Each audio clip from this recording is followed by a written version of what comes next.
Olá, caríssimos colegas, caríssimos amigos do nosso canal OAB Batendo na Porta.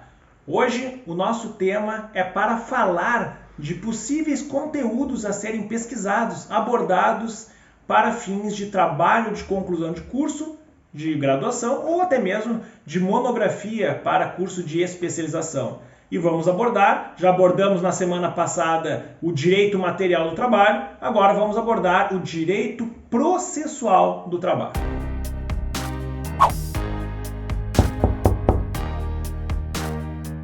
Muito bem, meus caros. Então, como a gente já viu 10 temas extremamente relevantes, importantes para fins de trabalho de conclusão de curso, no que diz respeito ao direito material do trabalho, alguns alunos me pediram também para que a gente comentasse aqui alguns temas relativos ao processo do trabalho. Então vamos lá, separei aqui novamente 10 temas que podem ser objeto de pesquisa para fins de TCC. Então a gente, quando vai escrever um TCC, primeiro ponto, né? O que a gente vai falar, o que nós vamos escrever. Então essa é a maior dúvida que o aluno tem, que é saber o que escrever. Então, tendo um tema formado, a gente já tem um norte, e aí a gente vai para o sumário e aí para os outros pontos referentes ao TCC. Então vamos lá. O primeiro que eu trago aqui para vocês é o acesso à justiça e a reforma trabalhista. Senhores, o acesso à justiça, ele é um princípio constitucional. E esse princípio constitucional é extremamente importante, ou seja, a possibilidade da gente bater as portas do judiciário. O que a reforma trabalhista fez? Ela trouxe algumas coisas extremamente polêmicas, como, por exemplo, os honorários de sucumbência, ou os honorários periciais, a diferença dos honorários periciais agora, ou até mesmo outras verbas, valores que o empregado reclamante deverá pagar em caso de insucesso na sua ação. Então, se o objetivo era travar, estancar, diminuir as ações trabalhistas, parece que esse objetivo foi cumprido. Mas será que foi cumprido da forma correta? Porque o acesso à justiça não significa apenas deixar qualquer um bater as portas do judiciário, mas também que esse qualquer um tenha condições de litigar sem maiores problemas. E aí um conflito de interesse, uma coisa que pode gerar polêmica é o empregado, que normalmente é o hipossuficiente da relação, uma pessoa fraca da relação. E essa pessoa fraca da relação, em muitas e muitas vezes, não tem condições financeiras. E pede o quê? A gratuidade da justiça. Só que, por meio de alguns dispositivos da CLT, de acordo com a reforma trabalhista, isso acabou sendo um grande problema para o reclamante. Porque a reforma trabalhista, em alguns pontos, diz que ele deverá pagar ainda que seja beneficiário da justiça gratuita. Ora, mas então nós não estamos respeitando o acesso à justiça. Então é em torno deste assunto que nós podemos desenvolver um trabalho de conclusão de curso. Segundo tema, a arbitragem de acordo com a reforma trabalhista. A arbitragem também é mais um assunto trazido com a reforma trabalhista de 2017, e a arbitragem tem um dispositivo, que é o 507A da CLT, que diz ali as possibilidades de as partes resolverem acordar que, em caso de algum conflito, em vez de serem julgados por um juiz, por um tribunal, vão ser julgados por meio da arbitragem. Isso sempre foi polêmico em termos de direito do trabalho, porque a arbitragem lida com direitos disponíveis. A lei da arbitragem foi criada para dirimir, solucionar direitos disponíveis. E nós sabemos que direitos trabalhistas são direitos indisponíveis, que não podem ser dispostos. Ou seja, será que o artigo 507A, que autoriza a arbitragem, ainda que de forma excepcional, deverá ser aceito? Como que ele vai funcionar? Também tema para a gente conversar e para, daqui a pouco, escrever um trabalho de conclusão de curso. Vamos lá, terceiro tema. O que eu separei aqui para vocês? A prescrição intercorrente e a execução de ofício. A execução de ofício, que está lá no 878 da CLT, diz que o juiz poderá, de ofício, iniciar o processo de execução. Vejam bem, não precisa nem do exequente, do reclamante, que agora virou credor, executar. o juiz mesmo poderá fazer isso.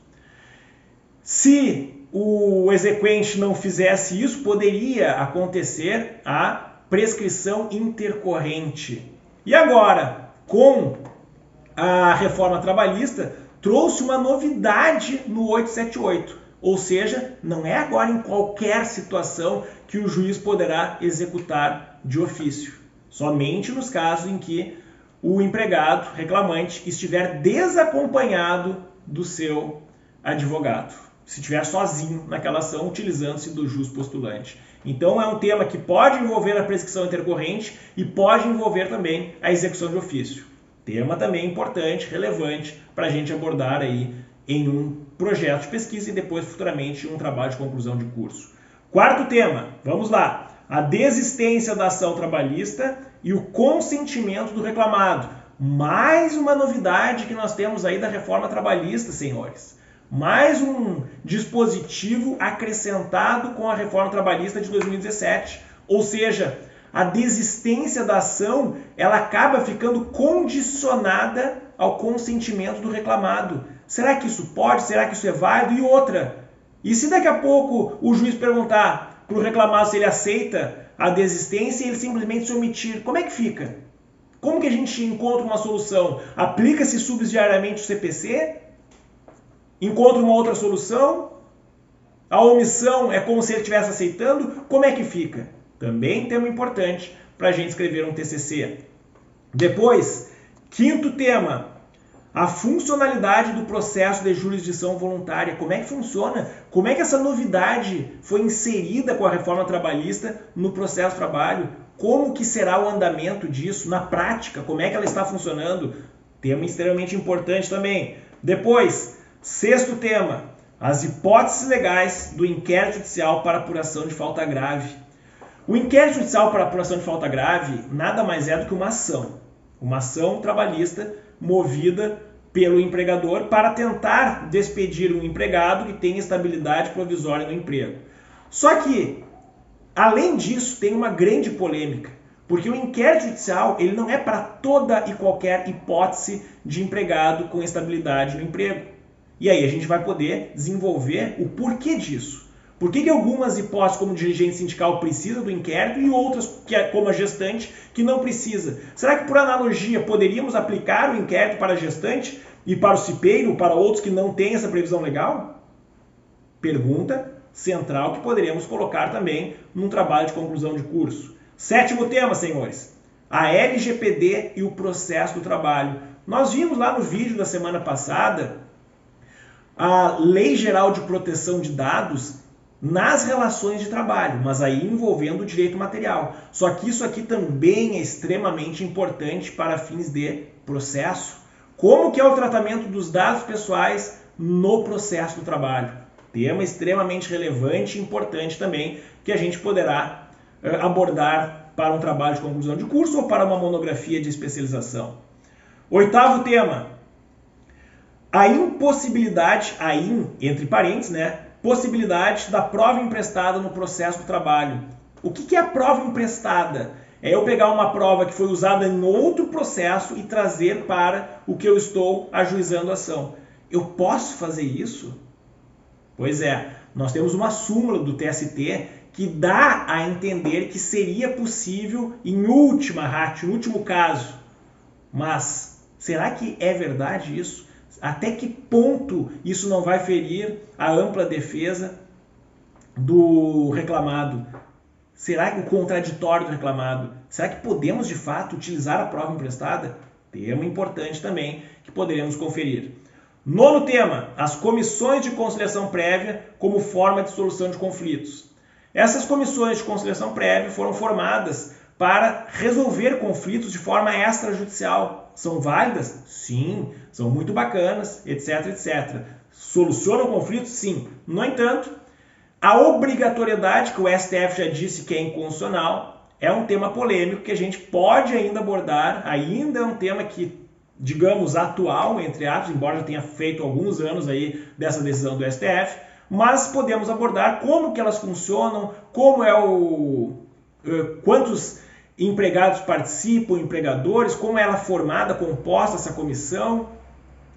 em quais territorialidades, municípios ela existe, enfim, são vários temas importantes que dizem respeito a essa forma de solução de conflito, que é uma forma, em tese, extrajudicial e que poderá, por meio de um acordo firmado por essas comissões, inclusive ser executado na Justiça do Trabalho, caso não cumprido.